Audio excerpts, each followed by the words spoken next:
Hello. Time for another midweek chat. I got my heart shirt on. Love Wisconsin. So that's good. Yeah, I got some parish news, a few other things. This is, I asked Nick before I left. Nick just knows the city and he knows good places to get good food. He knows good places to take a nice hike. I said, where's a good, I have to go to Dove South today to visit one of our parishioners in the rehab unit there. And where's a good place for the chat? He goes, oh, try Fairfax Park. So the swimming pool hopefully is busy, lots of kids screaming and enjoying that. That's just over there. But here it's quiet, birds chirping. There's a few flowers. I guess I shouldn't pick them, but there's a bunch of, well, this is almost dead here. There's a bunch of these flowers. Well, wait a minute. These kind of flowers, you know, but you can't, they're not in the camera view, but they're pretty, right? So it is the eve of the feast of St. James. So that's a big deal because we're St. James Parish. St. James the Greater, so there's a few different James out there. There's two James that are of the 12 apostles, called James the Greater and James the Less. If you watch The Chosen, it's Big James, and they call the other guy Little James? I'm not sure, but I know they call James the Greater Big James. And so I'm going to talk about, we have a sculpture of James the Greater, to which we will do the dance of Christian life this Sunday. So to help celebrate the Feast of St. James the Greater. The following weekend, just a few days afterwards, this coming weekend, we'll have the PCCW is going to serve us root beer floats. What's better than that in the summer? So I think that's a great tradition we got going. And then I try to get people to do the dance of Christian life. And I talked about it in the bulletin, but I just think it's a good thing. It's what I learned when I was in Seattle on a retreat one day, and 3 steps forward, 2 steps back. I just did 3 with my hands, but 2 steps forward, 2 steps back, 3 steps forward. So you do go forward, but it's kind of a slower walk, right? And they call it the dance of Christian life. It's death and resurrection. But love is stronger than indifference and hate, and life is stronger than death. So we do move forward, though we do experience pain and loss. So we're going to start from the carport as we leave church, and then we'll go 3 steps forward, 2 steps back as we walk to the statue of St. James. And I like to say, while I'm doing that dance, faith, hope, love, loss, and suffering. Faith, hope, love, loss, and pain. Faith, hope, love, loss, and suffering. And, everything belongs. So life is not easy for anyone. No one's spared their share of difficulty and loss and pain. And yet we have the good news that that's not the last word, right? That God has entered our pain and our suffering and has redeemed it and walks with us and promises that it's not the last word. So anyway, that's that. And then we'll have root beer floats. So often what happens is people are so eager for the root beer floats that they skip the dance of Christian life. So that's okay. But so usually I try to beg people, I don't want to dance alone. So that's pathetic, isn't it? If you see though Ezekiel the prophet did that. Oh, there's a bee pollinating one of those purple flowers they just held up. It's pretty. Hey, bee. So, yeah. The prophet Ezekiel, he would do these. I forget now. There's that. See it? There's one of the bees that was pollinating off the. It's a bee, isn't it? Yeah. Is it just a fly? Maybe this is a fly. I don't know. I don't want. Okay. So, he would act out these prophecies, like if they were going to go into exile because of their sins, the enemy was going to defeat them. He would pack a suitcase and he'd walk around and leave the city, and then walk around and leave the city. He was like acting out the prophecy, so that'd be like me if I was dancing the dance of Christian life alone after the masses this weekend. I'd be like the prophet Ezekiel. So I hope we can do both. Dance the dance of Christian life enjoy root beer float. So, but I brought that up because the statue of St. James the Greater that we have, I think it's fine. We had Shirley Rosher. We had her funeral earlier in the year, and she always thought it needed to be refurbished. But I did a little Googling. I'm not sure who refurbishes stone. A stone sculpture like that. Maybe there's people out that do it, but I feel it's still uncomfortable. It's a decent statue. It's been repaired once. But I was just looking into other options, like if we got a new one, if someone wanted to donate it or something, what was out there. The guy who did our Last Supper sculpture, he did a St. James one. He's so famous now. His sculptures are in the Vatican,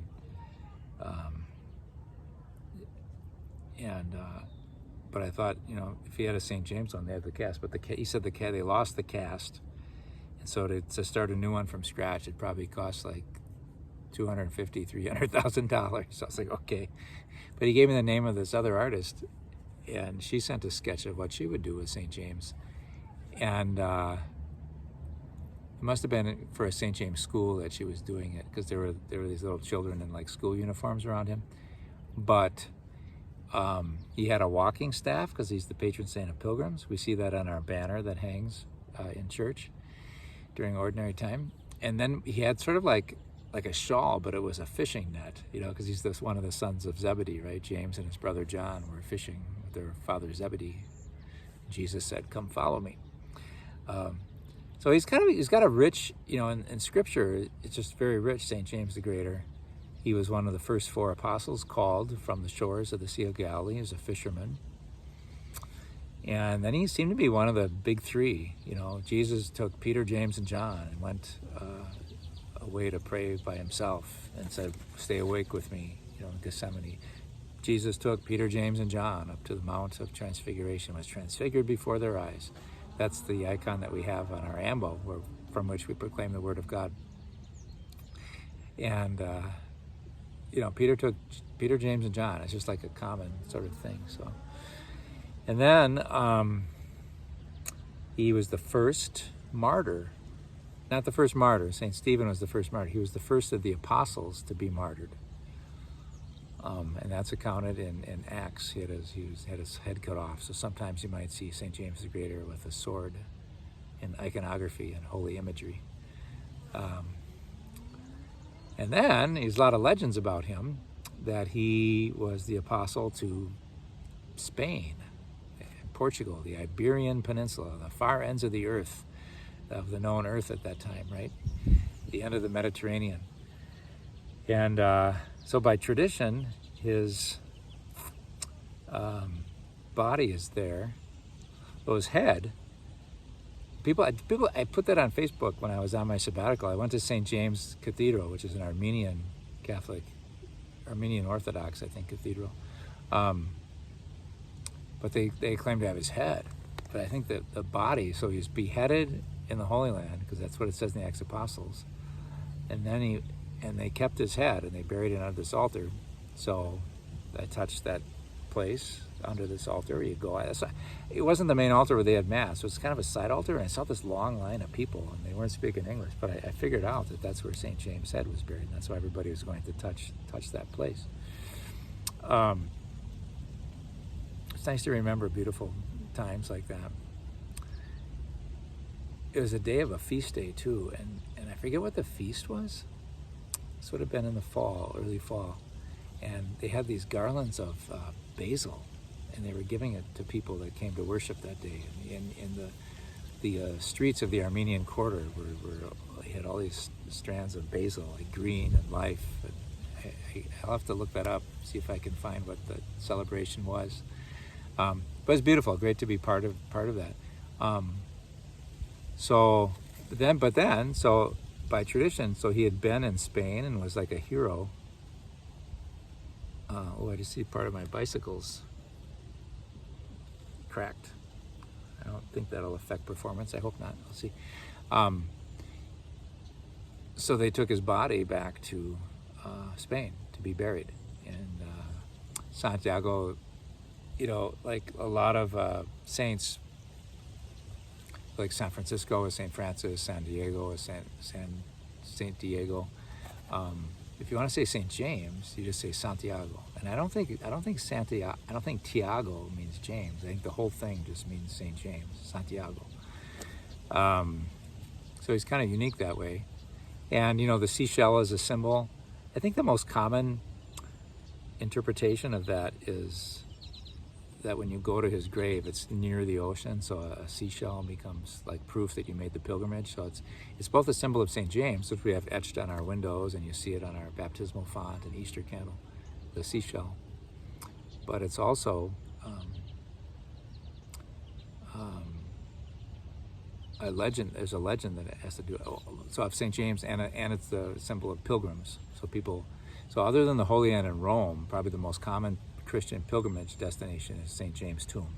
You hear about the Camino, El Camino de Santiago de Compostela. A lot of people still walk that. Our great friend Father Linder walked the whole thing. There's different routes, but he walked the whole north he went 2 years to do it. So last thing on St. James. So the other way that there was this legend is that the boat was carrying his dead body. The head was buried in Jerusalem, and the body capsized, and the boat, and his body was underwater, basically. And then it washed up onto shore. And you think it would be all decayed or eaten by sharks, but it was protected by scallops. Like all these scallops sort of protected his body. And then when he washed up on shore, his body was still intact. And so, but the seashell became because of the scallop shells. So that's a little bit about James. And patron saint of pilgrims, we're all on a journey of life. We're coming from God, we're going to God. God's with us all the way. You always accompany us on the journey of life. Oh God, we thank you for that. And thank you for the witness of your life, St. James. So worth a little bit of time because it's our patron. We have other big things coming up. If you ever see a saint's image or an icon of an older woman with a younger woman, like maybe teaching her, that's going to be St. Anne. It's called the Education of the Virgin, educating Mary. And her feast, Anne's, is the day after St. James, so July 26th. That's my patron saint of my childhood because I went to St. Anne's Church and St. Anne's School. And I believe it was Pope Francis that made it the feast not just of St. Anne, but of St. Anne and Joachim. Joachim being Mary's father. And I served at St. Joachim Parish in Hayward, California for a year while I was studying out there, around 95, 96, so before I moved to Eau Claire for the first time. So St. James on the 25th, St. Anne. On the 29th, we have the feast of, used to be St. Martha. And Pope Francis said, no, let's expand that a little bit. Let's call it the feast of St. Martha, Mary, and Lazarus. So those three, really friends of Jesus. So it's the feast day of the friends of Jesus. When he'd go to Jerusalem, he'd often stay at their house. And remember, Lazarus died, and his sisters were upset, but not trying to voice that to Jesus because they loved him and respected him and saw him as Lord. But if you had been here, our brother would not have died. In other words, why didn't you come earlier? We tried to tell you. And then Jesus, brought the good news, and shock and awe of Lazarus come out and raise their brother from the tomb. His greatest miracle. Huh? So we remember them. We remember the little bickering between Martha and Mary. Martha was upset that Mary was just sitting at Jesus' feet, soaking in his teaching. And she had to do all the work of hospitality, getting the hors d'oeuvres and the beverages and everything ready, and said to Jesus, tell her to help me. Gosh, you could just hear the frustration because we probably all felt it, right? And Jesus says, you're anxious about many things. One thing's necessary. Mary's chosen the better part, and it won't be taken from her.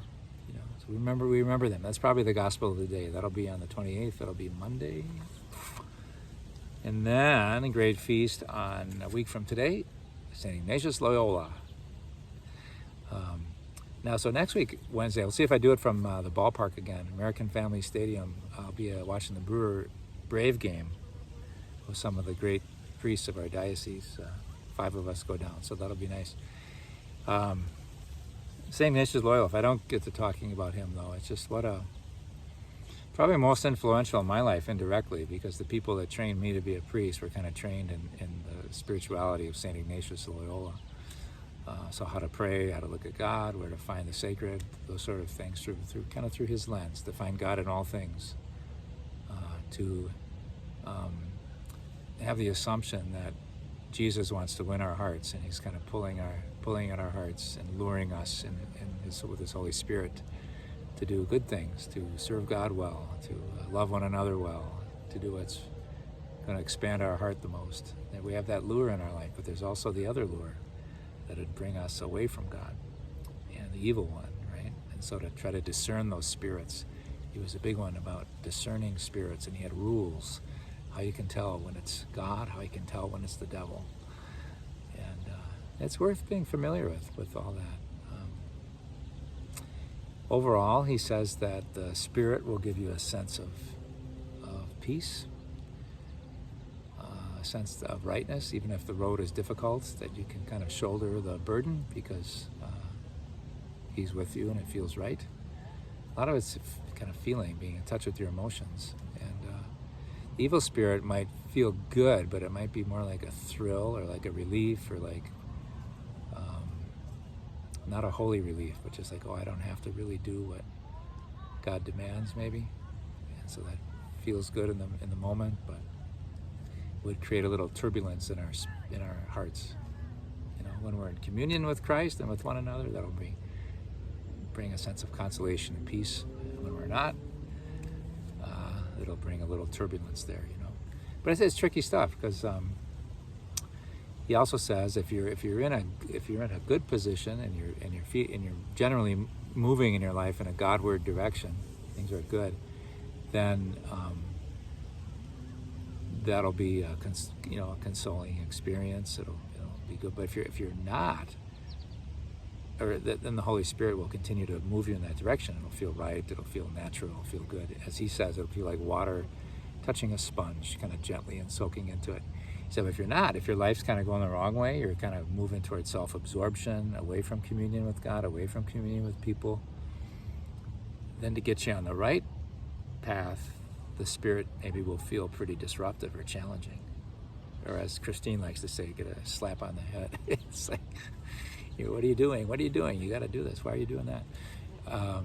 So it might, you know what I mean? It might not feel gentle and good because you're going in the wrong direction. So the Spirit's going to cut against that grain, and then it'll feel hard. But underneath that should be a sense of this is right, even though this is hard. That's just a little bit about St. Ignatius Loyola. He's so good. Okay, I got parish news. I didn't even get to parish news yet. So St. John's, I mentioned I was excited about our monastic retreat, but I didn't give the dates. I put it in the bulletin, and I'll tell you now, it's going to be Monday and Tuesday, October 28th and 29th. I heard from the great Sister Michaela, formerly of Eau Claire and St. Bede's, that they put us on their calendar. So on the way to St. John's, we will stop and join them for midday prayer and lunch on Monday, October 28th. And then we'll check in at St. John's Abbey Guest House and join the monks for their daily prayers, have a little free time to walk the beautiful grounds. We'll see, hopefully there's still some color in the trees October 28th. Might be off the trees by then. And tour like the St. John's Bible. I don't know that I heard they have a great wood shop now where they make woodwork, but I don't know that that'll be open for a tour. Usually the pottery, bookstore, things like that. So anyway, it's a beautiful thing. It's centered mostly around praying with the monks. But and we'll try to stay most of Monday. My hope is that Tuesday we can stay. They have mass at 5:30. That we could stay, maybe grab a bite to eat, or maybe leave and get a bite on the road. But returning Tuesday evening, we'll carpool it. So try to save expenses. As we know from our Montana trip, getting a coach is very expensive. So okay. So that's cool. Another super exciting thing before that, October, I just got a kind of a stray email from someone who used to live in Madison, lives here, who knows an iconographer, a creator who writes sacred icons, like the one that hangs from our ambo is an icon, that Byzantine style. And he wants to do a workshop somewhere in the Chippewa Valley, and they called us. I think Father Greg said, oh, Father Tom likes that stuff. Why don't you call him? So anyway, I'm glad I got the call. I think it's pretty set up. I don't know the cost yet, but I know basically it'll be from like after school on Friday to like Sunday afternoon, September 13th to the 15th. I don't know how much it's going to cost, but there'll be I think a considerable cost, because if you want to do it, you'll hear about icons and how to make one, and then you'll actually make one. And this iconographer will kind of guide you through. He said usually there's about 10 to 20 people that are interested. But all the materials, the paints, the wood on which, he said it's going to be in acrylic, which is a little different. The classic style uses that egg tempera, but it sounds like what I did when I was in Bethlehem on sabbatical. It kind of walked me through it, and I came out with this beautiful icon that I brought home, which in my case, the guy who was teaching really bailed me out of a lot of pickles, because I was making some bad strokes with the brush, and he would keep saving the day. So hopefully this guy would do that too. But he showed me the picture that they'll be modeling. It'll be a Christ, the face of Christ, and his neck, and you've seen some of those pictures. So Christ from basically here up with the halo. And that's what everybody will be making, writing the same icon. So that's a teaser. There'll be more information about that. But there'll be a fee, and then the great thing is you'll be able to take that icon home with you. If it falls through, I'll let you know, but it seems like all speed ahead. How's your gardens doing? My garden's doing okay. The cherry tomatoes are not as prolific as I am used to, but I've had a few. I like making these wedge salads with the blue cheese and the cherry tomatoes, so I wish I had more of them. The other ones are growing, but the good thing is that my basil's growing, and there's no Japanese beetles on them this year. I used to have to go out and pinch all these shiny green bugs that are eating my basil leaves. Don't have any of those. So this is the last weekend for the backpack collection for the We Care Eau Claire, to help the youth in our public school system that might be, families might be a little more economically challenged, to provide a backpack for them, and then another group fills them with standardized things. Someone said, well, why don't we fill the backpacks with things? Well, I think the idea is that it's probably better if all the children get kind of the same stuff, but the backpacks can be different, but what's in them they're going to try to standardize. So it's our last weekend of doing that. That's our July project. I don't know if there's going to be an August project, but of course our food pantry bins are always ongoing to stock St. Francis food pantry. So you can always bring food in every day. We had that Sunday meeting with, I forget the name of the group now, but they're resettling refugees, and I was there for part of that meeting, and I was there on time, but they started like 10 minutes early, so I missed the beginning of it. So I guess there's 12, 13 people from St. James that are forming a team, so if the call comes, maybe in the fall, that there is a refugee family,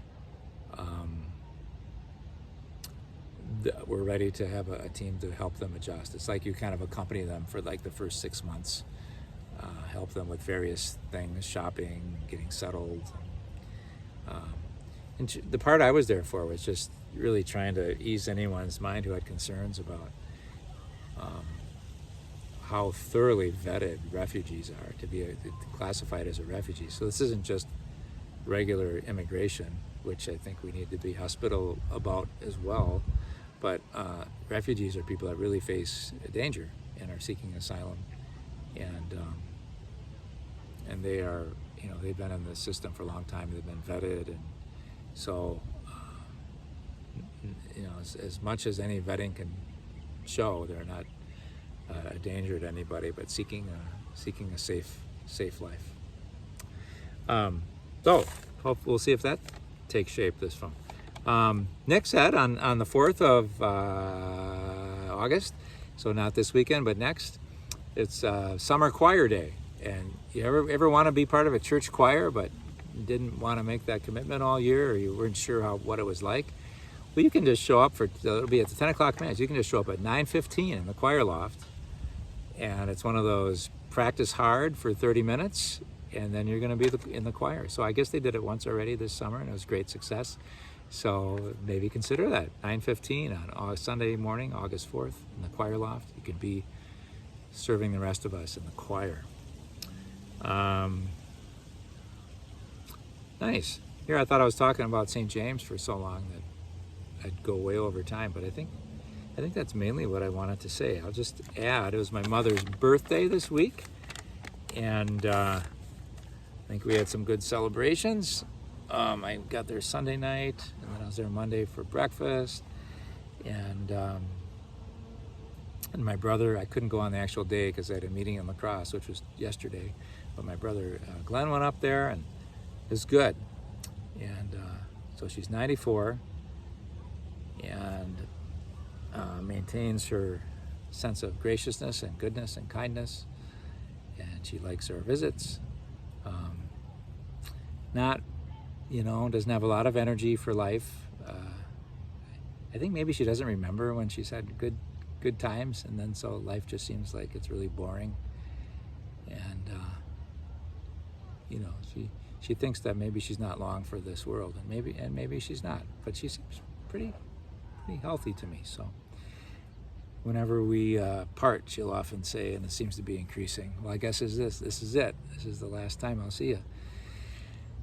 And if she's really feeling that, how hard, and I've heard it so many times that I want to take it seriously, but I said, well, I think I'll probably see you again, but if I don't, it's been a good run. Thanks for being a good mom, and pray for me when you get to heaven, right? And I'll see you there. And we kind of agree that's okay. And once, after kind of a conversation like that, and I was feeling, oh, she must be hurting. Then she had a hair appointment, and the person from the salon in the place came over and knocked on the door. It's like she went from like, this is the last time I'll see you, to like, oh, my hair's appointment's here, see ya. So maybe it's not that heart-wrenching for her, but it's a serious thing. I think it's been an issue with parishioners, and so just beyond my mom, but just people when they get older, living and dying. Some people are just really afraid to let go of life. I would say more people than that I've come across are more wanting it to end. They're just, whether it's pain or loneliness, or I don't know why I'm still here. And I think in those situations, I don't know, I'm not there. I'm not in that situation, so I don't mean to be like I have all the answers. But I think one thing that would be really healthy would be to make that your prayer, to pray to God, take my life. I find it so miserable. I'm in pain. I don't have any friends. And it's to kind of get that out in prayer, maybe even write it down if you're still able to write. And then, but not to make that your only prayer, to make your other prayer,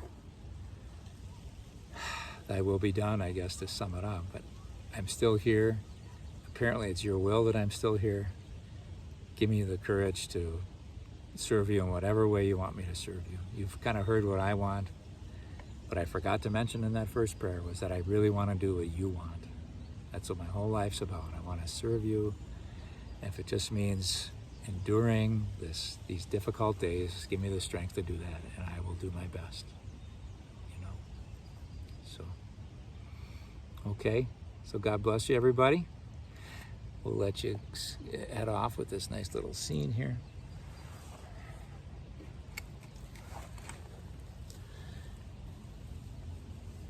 Take, Lord, receive all my liberty, my memory, my understanding, my entire will. Give me only your love and your grace. They are enough for me. Your love and your grace are enough for me. God bless you, everybody.